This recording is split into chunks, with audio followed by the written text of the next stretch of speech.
that big. Like, the crowd was drowning out his entrance music. It was so... If that arena had a roof on it, they would have blew the fucking roof off that arena. Like, they didn't have pyro at the beginning of the show. No other person had pyro that whole night except for Edge. And there was some videos that came out, and when Edge came out, and you just seen, like, it looked like he was about to start crying, but he held it together really good. And you could just tell he was soaking in that moment. Freaking 9 freaking years of being gone, being told that you're never going to wrestle again, and you come out in the Royal Rumble, one of the biggest pay-per-views of the year, and get a pop that big. I can't even imagine what he was feeling. Just instantly got goosebumps the moment I seen him step out of that fog, and his pyro hit. He went in there and hit Dolph Ziggler with the spear, speared AJ, speared Drew McIntyre. It was just fucking amazing, bro. So I didn't have the heart to tell you, but you were muted for about 95% of that. Don't even lie to me. What did you do? What do you mean, what did I do? It's your fault. I blame you. No, you weren't muted. I just wanted to tell you that after you get done. The Edge return.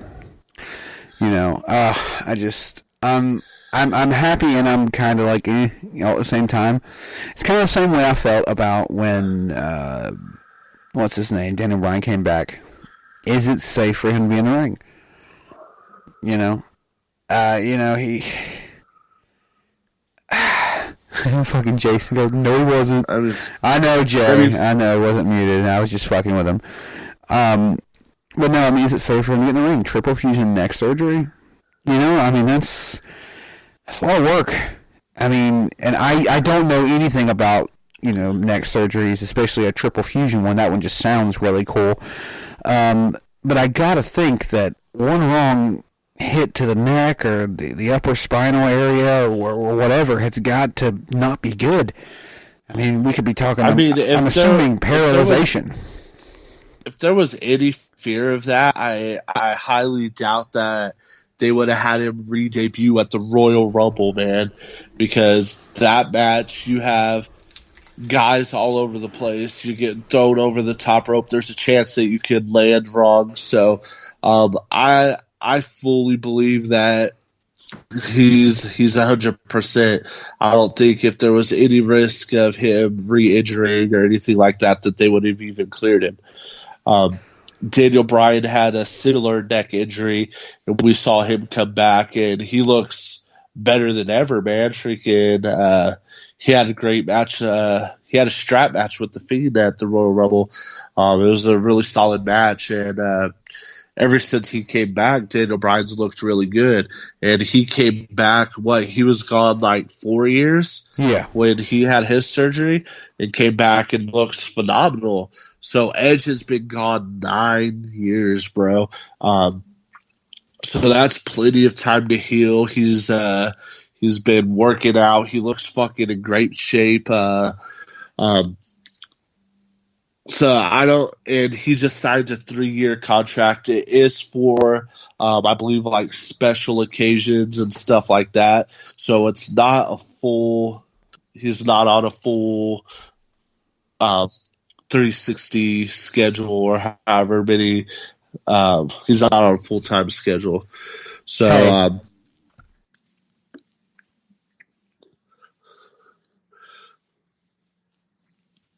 So, like I said, if there was any risk of him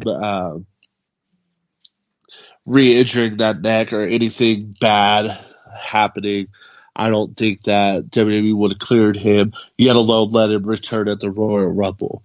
Like I said, I marked out super freaking hard. Edge has always been one of my favorite wrestlers, even when the only time I really, really hated Edge was when he was in that shit with Vicky Guerrero. Other than that, freaking, I loved him when he was in the Brood. I loved Edge and Christian. I like when he turned into the Rated R Superstar, the shit he did with Matt Hardy, him and Lita. When he became the Ultimate Opportunist, won the very first Money in the Bank match. Just Edge has had a fucking amazing career, and it ended way too soon. He's still fairly young, so I think this is a great thing. WWE needed something big to turn the tides, and I think this was the right time to bring him back. It was just one of the best Royal Rumble moments I think I've ever seen, and I was super happy how they went about it. And they didn't just hand him the Royal Rumble win. We saw it a couple years ago when Batista came back. He came out in the Royal Rumble. He made his debut back at the Rumble, and they just handed him the Royal Rumble win. And I'm glad they didn't do that with Edge, because I think that would be something that would be a tarnish on his career. He did make it to the final four. Roman and Drew McIntyre were the final two. The final four was Randy Orton, Edge, McIntyre, and Reigns. And it was good to see the reunion of Rated RKO. They were working together, fucking shit up, and at one point Randy Orton looked like he was going to try to RKO Edge, and Edge caught it. And then Randy was trying to play it off. Oh, I was just playing. And was like, let's work together and get these guys out and stuff. And Edge was like, yeah, okay. And as soon as Randy turned around, Edge grabs him and fucking eliminates him. And he was shouting some shit over the top rope at Randy, like you think I'm gonna fall for that? Like, they were tag team champions together. If anybody knows Randy Orton better than Randy Orton, it has to be Edge. Team Rated RKO was one of my favorite tag teams. That's during that time. I tell everybody I call it the dark ages of wrestling.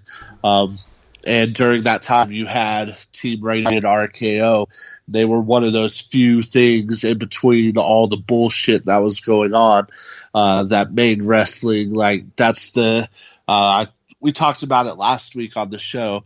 It was those certain wrestlers and certain stuff that kept you hooked when you knew the rest of the show was going to be shit. So it made it worth watching the shit, because you get to see great teams like Rated RKO and stuff. They did that double concerto on people and shit. It was really good. So to see them working together in the Royal Rumble was real nostalgic. And then when he turned around and eliminated Randy, I was like, fuck yes. And then shortly after that, Edge would get eliminated, and it came down. Him and Roman Reigns were actually on the apron fighting each other, and Roman hit one of his hands, and he did that like he was going to fall backwards and grab the rope, and Roman ended up kicking his other hand, and Edge fell off the apron and was eliminated. I honestly thought while they were fighting right there that Drew McIntyre was going to get up and Claymore kick both of them off and win it. But Roman would get back into the ring, and him and Drew would go at it for a minute. Drew would eventually hit the Claymore kick on Roman Reigns' bitch ass and eliminated him, thus winning the 2020 Royal Rumble. And again, mark out mode engaged. I was so fucking happy because Drew McIntyre deserves it, man. he is a badass wrestler. He's great on the mic. Pretty much if he says he's going to kick your ass, you can bet your bottom dollar that he's going to kick your ass. He said he was going to destroy the Shield. He destroyed the Shield single-handedly. So Drew McIntyre the company. Yeah, exactly. Drew McIntyre to me is the face of the WWE. He's one of them guys that can carry the title for a long time and do it justice. If they do this right, I'm very hopeful for Drew McIntyre getting his WrestleMania moment, and just slaughtering Brock Lesnar at the Royal Rumble, or not the Royal Rumble, at WrestleMania. Hopefully that's the title he goes after because, like I said, he was staring holes through Lesnar until Lesnar finally took his Neanderthal-looking ass backstage. So overall, the Royal Rumble was actually really good this year. I didn't watch the pre-show, but Sheamus defeated Shorty G.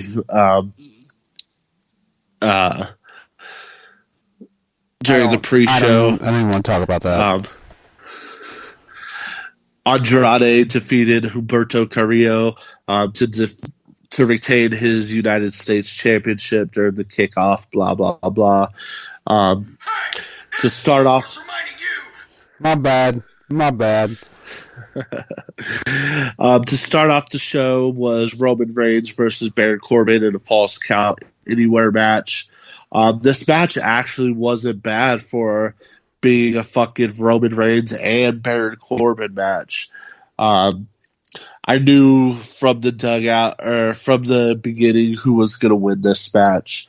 And sure enough, Roman Reigns would pick up the win.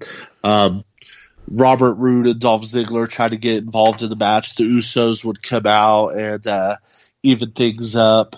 The match would go all over the arena. They were standing on top of the dugouts right there because they were at Minute Maid Park, which is the home of the Houston Astros. Fucking cheaters. But anyway, he speared him on top of the dugouts and was able to pick up the victory. We already talked about Charlotte Flair winning the Royal Rumble.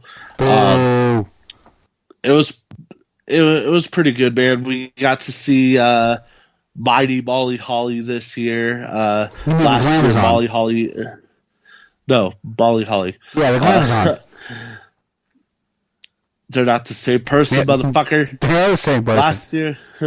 Last year it was just Molly Holly. This year she came out as Mighty Molly.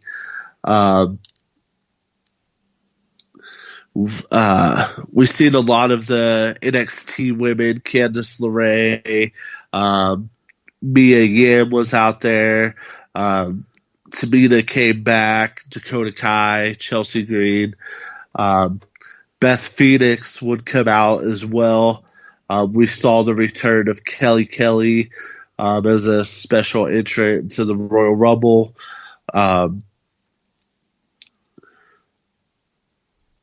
And in the end, we also saw the return of Santina Marella at the number 29 spot.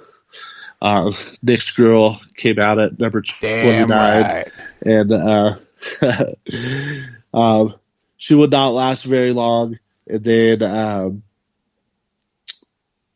it came down to Shayna Baszler and Charlotte. And Charlotte lasting 27 minutes and 19 seconds. Would be your winner. They should have given it to Shayna Baszler. I hate that six-headed bitch. She doesn't have a forehead. She doesn't have a forehead. She has a six-head. Well, she needed that win. She deserved that win more than Shayna Baszler is the female Roman Reigns, bro. Yeah, and Charlotte Flair is wasting her opportunity on the NXT Women's Developmental Championship. So no, you can't really talk shit about Shayna Baszler. We're not hopping back down that rabbit hole. Yeah, we can't do that again. Up next, we We had a question earlier from Big J, and I've been meaning to say something. I was waiting until you got through some of the